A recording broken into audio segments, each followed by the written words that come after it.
नमस्कार, स्वागत है आपका भीम न्यूज इंडिया में। आप देख रहे हैं भीम न्यूज इंडिया। मैं हूं आपका दोस्त विनय कुमार सिंघल। जोएल ओराम जनजाति मंत्री केंद्र सरकार का आज कोटा आए। एक जनजाति जागृति मंच के कार्यक्रम में भील समाज के लोगों ने कहा कि आरक्षण में कोटा जारी किया जाए। देखिए एक रिपोर्ट। श्रीमान ओम बिरला जी और जनजातीय कार्य मंत्री जोएल साहब ओरम का पूरे भील समाज की ओर से हार्दिक स्वागत की है। मैं मंत्री महोदय और माननीय बिरला साहब से मैं निवेदन करता हूं कि हमारी भील समाज की एक ही मांग है कि वर्गीकरण हमारा मेन मकसद है, आरक्षण में वर्गीकरण। बाकी समस्या बाद में है कि हमारा एक ही मकसद है कि हमारे पिछले कुछ लोग हैं, इनकी जगह रोड नहीं है, कुछ भी नहीं है, वो हम सब भुगत लेंगे। पर हमारे लोगों को आगे बढ़ाने के लिए आरक्षण में सबवर्गीकरण चाहिए नहीं चाहिए? कौन हाथ उठाओ।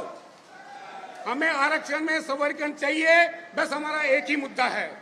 क्योंकि हम जहां भी जाते हैं हमारा शोषण होता है। मैं भी एक शोषण करता हूं। जब मेरा आरपीएससी में सिलेक्शन हुआ था, मैंने इंटरव्यू में पास किया, पर ओरल में मुझे निकाल दिया क्योंकि और दूसरे लोग उसमें मेंबर थे, इसलिए मुझे दरकिनार कर दिया। इसलिए मेरे जो भाई हैं उन सबकी यही पीड़ा है। जब भी हम कहीं इंटरव्यू देते जाते हैं तो हमको पीछे धकेल दिया जाता है। इसलिए मैं स्पेशली भाई साहब से और मंत्री साहब से निवेदन करता हूं कि मेरे जो भील समाज के लोग हैं उनके लिए यह डिमांड पूरी करे। कहीं भी कमेटी बने तो उसमें भील समाज का प्रतिनिधित्व होना चाहिए। और आदिवासी जनजाति केंद्र सरकार के जनजातीय मंत्री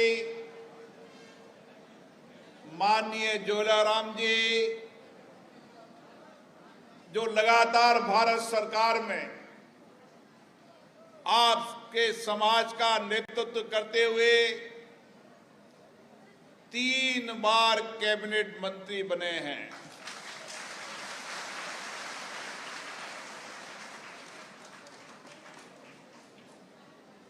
माननीय मंत्री महोदय 6 बार जनता ने चुनकर उनको लोकसभा में भेजा है।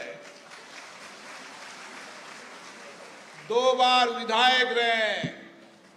हम सब ताली बजाकर उनका हार्दिक अभिनंदन करते हैं, स्वागत करते हैं।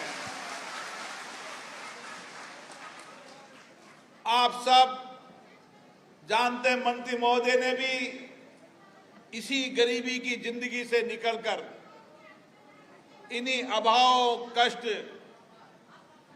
चुनौतियों से लड़कर भारतीय जनता पार्टी ने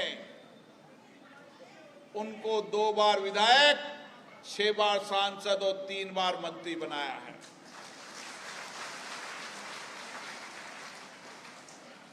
वह हमेशा जनजाति समुदाय के लिए संघर्ष करते हैं।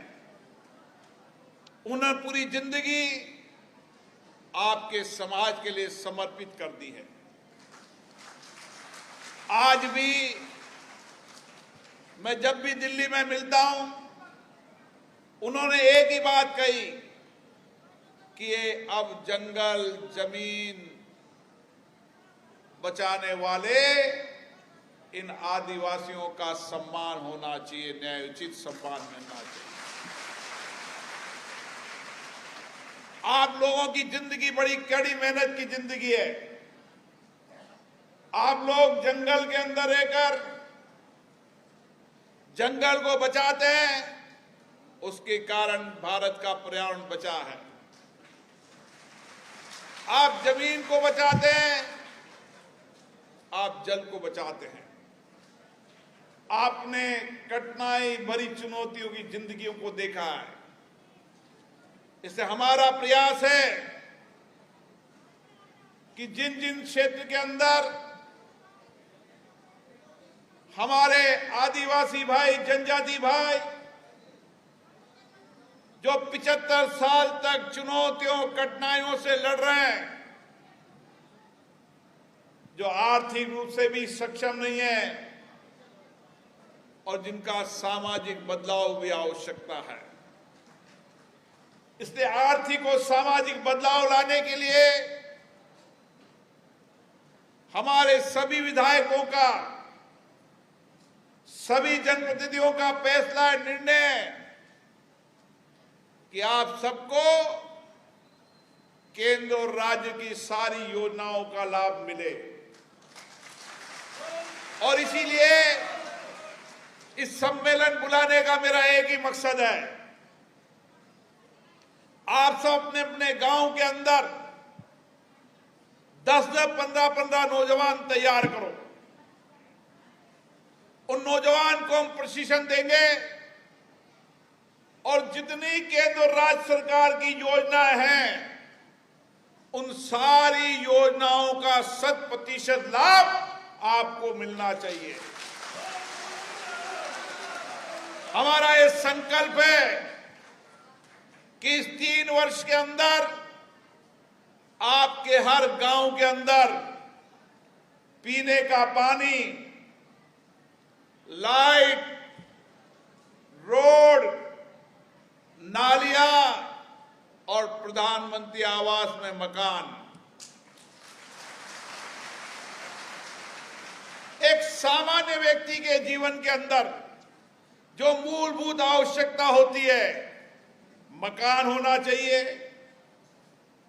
पीने का पानी होना चाहिए, शौचालय होना चाहिए, गैस का कनेक्शन होना चाहिए, रोड होना चाहिए और खाद्य सुरक्षा के तहत सबको माननीय प्रधानमंत्री जी ने जो तय किया है, खाद्य सुरक्षा का लाभ मिलना चाहिए और 25 लाख रुपए तक का निःशुल्क इलाज मिलना चाहिए,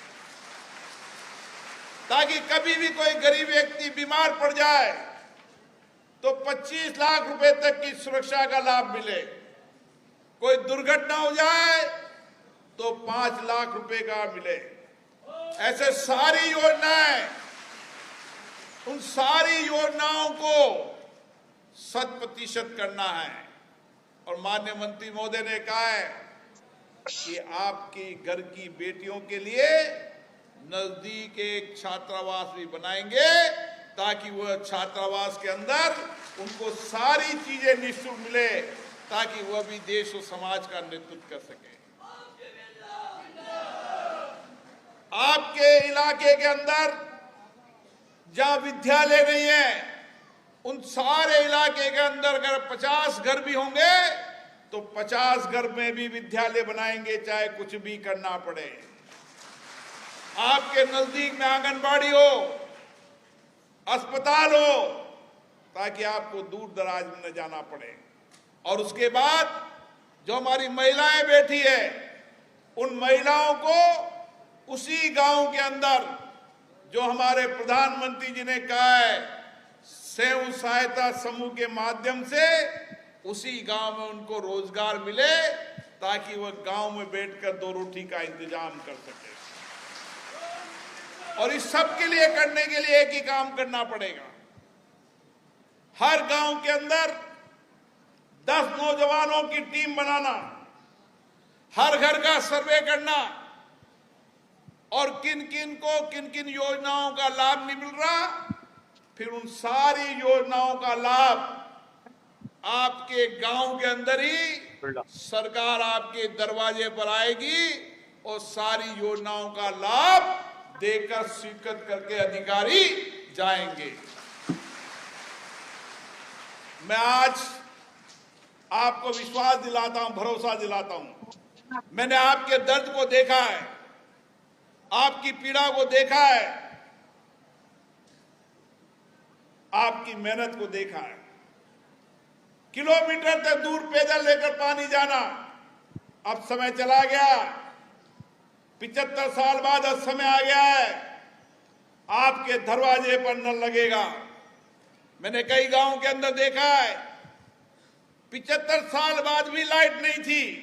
ये एमएलए साहब बैठे, इनके गांव में, कई गांव में लाइट नहीं थी, आज उस गांव में लाइट चल रही है। बूंदी के अंदर कई गांव के अंदर लाइट नहीं थी, कभी जंगल का बहाना, कभी और बहाना।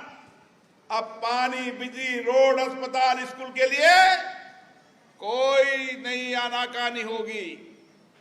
जनजाति इलाके के अंदर माननीय मंत्री महोदय ने और माननीय प्रधानमंत्री जी ने 1 करोड़ लोग का बजट रखा, 1 लाख करोड़ रुपए का। ये बजट धरती आबा के नाम से, जो धरती पर जनजाति लोग रहते हैं, जो आदिवासी लोग रहते हैं, जो जल, जंगल, जंगल से जिंदगी भर संघर्ष कर रहे हैं, उनके लिए भारत के प्रधानमंत्री माननीय नरेंद्र मोदी जी ने इतना बड़ा बजट रखा है। सभी विभागों का लाभ इस इलाके में मिले, इस संकल्प के साथ काम करना है।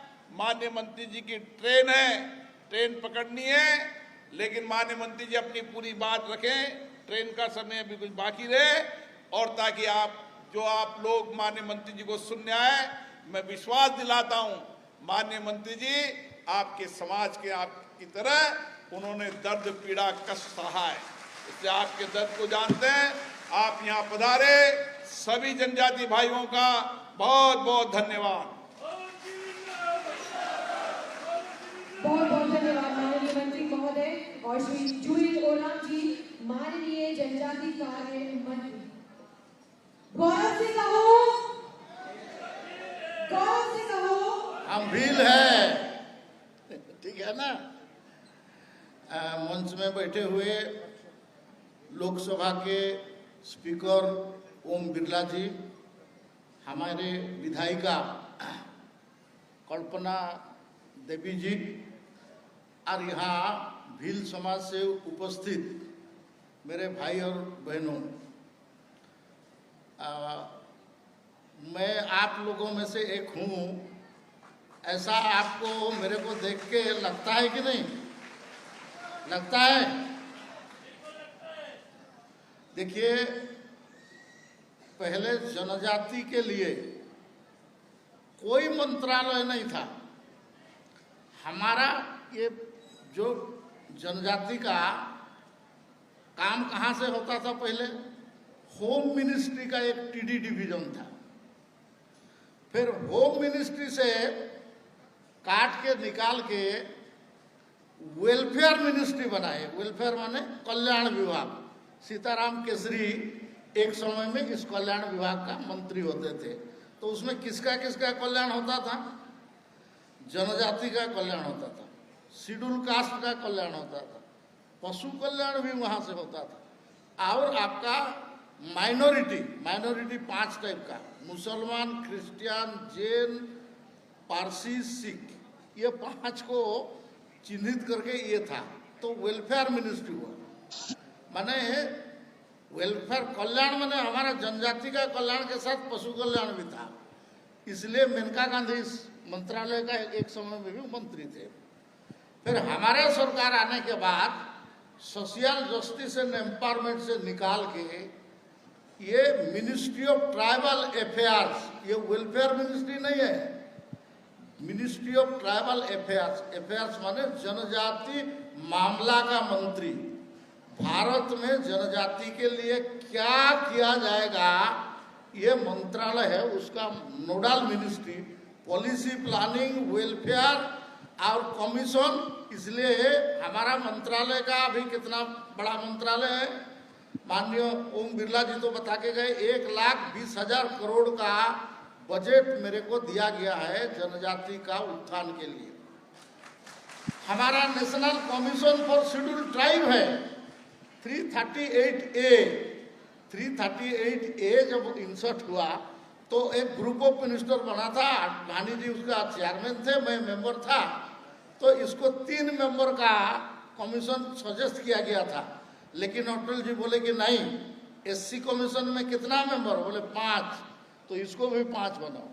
इसको भी तुरंत ऑन दी स्पॉट आप कैबिनेट में डिसाइड हुआ। आप सोचिए, मंत्रालय बना नहीं पाए बहुत सारे पार्टी इतना साल शासन के बाद, मंत्रालय बना, national commission for schedule tribe बना, उसके बाद नेशनल एसटी फाइनेंस कॉरपोरेशन बना, उसके बाद ट्राइफेड पहले से था उसको रिवाइव किया गया। अभी national education society for tribal है, NEST, जिसमें 740 एकलव्य मॉडल रेसिडेंशियल स्कूल मंजूर किया गया है और वो 6 क्लास से 12 क्लास तक फ्री में एजुकेशन देंगे। हम केंद्रीय विद्यालय को मात देने वाले हैं, हम जवाहर नवोदय विद्यालय को मात देने वाले हैं। इतना बड़ा संस्था और इतना बड़ा खर्चा स्पेंडिंग दिया है। मेरा जीवन में, ओम बिरला जी बोल रहे थे, मेरा जीवन में मैंने लकड़ी चुन के शहर में बेचा है, मैं घास काट के शहर में बेचा है, मैं ये जो पुली बोलते हैं जिसके आप मुरुम आपका इधर क्या होता है मिट्टी, हम लोग को उस एरिया में मुरुम का मिट्टी होता है, उसको हम खोद के ट्रक में लोड करके बेलचा मार के उसमें भी मैंने काम किया है। और काम करते करते हम 5 भाई बहन में से केवल 2 ही पढ़े हैं सर, 3 हमारा पैसा के कारण नहीं पढ़ पाए। मैं सबसे बड़ा पढ़ा और मेरा बहन सबसे छोटी वो पढ़ी है, और हमारा बाकी भाई बहन नहीं पढ़े हैं पैसा के कारण। इतना गरीबी था।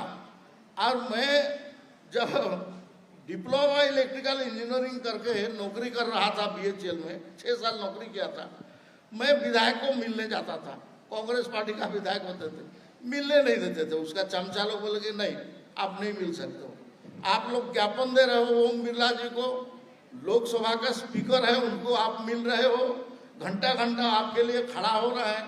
लेकिन मैं एक विधायक को मिलने गया, नहीं मिलने दिया, तो मैंने गुस्सा में आके ज्ञापन को फाड़ के फेंक दिया और बोला कि मैं MLA बनूंगा, चलो मैं कॉन्टेस्ट करूंगा। मैं पहला बार कॉन्टेस्ट किया 27 फरवरी 1990 दिन मैंने विधायक बन गया। कितना उम्र था मेरा? 28 साल। कितना पैसा खर्चा किया? 1,20,000 में मैं MLA बन गया। 30,000 मैंने दिया था और बाकी तो समाज ने अपना आप इकट्ठा चंदा 1,000-2,000 ऐसा करके मेरे को बनाया और मैं आया। 2 बार का विधायक, 6 बार का सांसद और 3 बार ये भारत सरकार में फिर वही मंत्रालय, सेम मिनिस्ट्री, उसको मैं परिचालित कर रहा हूँ। मैं आपको आश्वासन देता हूँ आपका काम होगा, कैसे होगा, क्या होगा, उसके बारे में आगे बात करूंगा। पैसा का कोई कमी नहीं। हमारा एक सुन लीजिए, एक आदि कर्मयोगी का चयन हो रहा है। चयन मतलब ग्रुप बनाया जा रहा है, वॉलंटियर्स। आप भील विकास परिषद है आपका ना, क्या संस्था का नाम दिया है?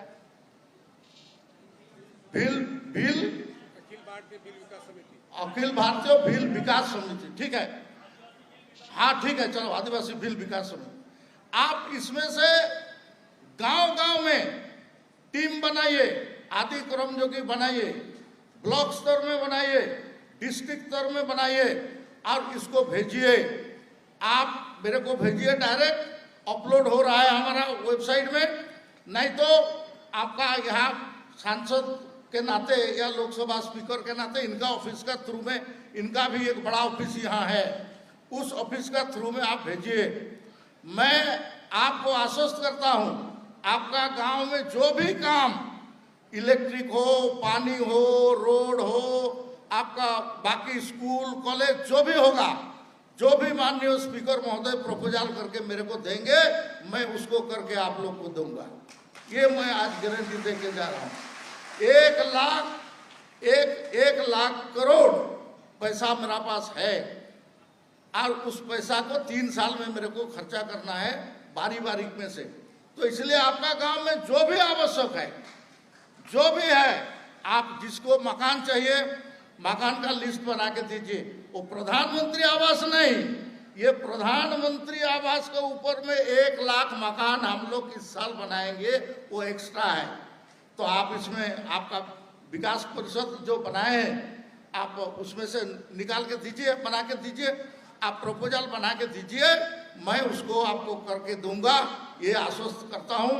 मैं पुनः एक बार आप लोग को देख के मेरे को बहुत भाषण देने के लिए इच्छा हो रहा है, क्योंकि हमारा जैसा हम आपके अंदर का एक आदमी है, मैं पीड़ा क्या होता है मैं जानता हूँ।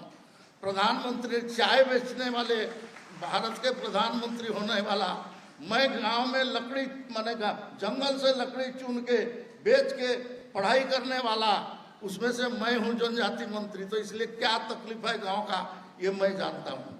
तो इसलिए ये करेंगे, हम पूरा करेंगे और इसके लिए हम चिंता करेंगे। आप लोग यहाँ आने के बाद भारी संख्या में उपस्थित हुआ है और हमारा बात को सुना आपने, इसलिए मैं धन्यवाद देता हूँ। आपने जो सम्मान दिया, ये सम्मान मेरे लिए बहुत बड़ा चीज़ है और ये मेरे को आगे काम करने के लिए प्रोत्साहन देगा। इसी शब्दों के साथ मैं ओम जी बिरला जी का, हमारे स्पीकर साहब का बहुत बहुत आभार व्यक्त करता हूँ कि मेरे को, मैं इतना बार राजस्थान आया लेकिन केवल भील लोगों को इकट्ठा बुला के इतना बड़ा मीटिंग मैंने कभी देखा नहीं था। ये आपने कराया है, मैं इसलिए प्रभावित होकर जा रहा हूँ और आपका जरूर काम करूँगा। इसी शब्दों के साथ बहुत बहुत धन्यवाद। वंदे मातरम। भारत माता की भील एकता, भील एकता, भील एकता। बहुत बहुत धन्यवाद। हेलो, आप देख रहे थे भीम न्यूज़ इंडिया। यदि आपको हमारे द्वारा दिखाई गई खबरें पसंद है तो प्लीज़ हमारे चैनल को YouTube पर सब्सक्राइब कीजिए, लाइक कीजिए, शेयर कीजिए, कमेंट्स कीजिए। आने वाले नोटिफिकेशन के लिए बेल आइकन का बटन दबाना ना भूलें। भीम न्यूज़ इंडिया के फेसबुक पेज, ट्विटर यानी X और टेलीग्राम पर भी फॉलो कर सकते हैं। अपनी खबरें हमें 9414317167 पर भेजिए। हम दिखाएंगे पूरे देश में, प्रदेश में सरकार को, प्रशासन को। बने रहिए हमारे साथ। आपका बहुत बहुत धन्यवाद।